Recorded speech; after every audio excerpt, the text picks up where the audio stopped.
All right, New England Weenies, it is Thursday, May 23rd. We've been talking all week about how this is going to be the stormy day. Let's take a look at it. Here's where the risks are today. There's going to be more activity out there like we've been seeing, but this is what we're going to focus on now. No tornado risk with these storms here in New England today, but there is a wind and hail risk. It's small. What the brown means is that there's the probability of damaging thunderstorm winds or wind gusts of 50 knots or higher, which is like 60 miles an hour, actually not even quite, within 25 miles of a point in that area, and that's a 5% chance of that. That's the technical jargon. What it means is that some of the storms that are produced today could have just some high winds in them on occasion. Timing of what's going on today. So as we go through quickly, we can see that there's just this big massive rain that passes here to the south.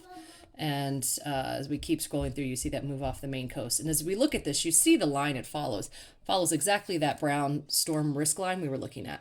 So expecting like Connecticut to be overtaken by rain and these isolated thunderstorms.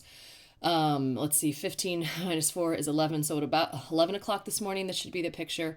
Here we are looking at noon, seeing this fill into Rhode Island and in central Massachusetts.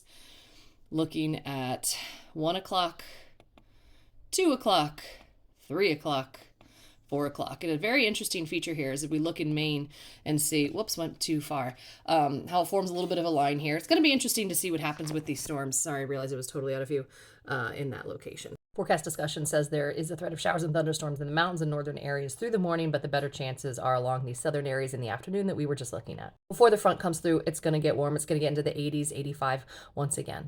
Humid, cooler at higher elevations and cooler on the seacoast. Clouds that move in are going to prevent temperatures from getting as warm as they did yesterday. The ingredients are there for possible severe storms. I'm definitely expecting a couple severe thunderstorm warnings out of this today.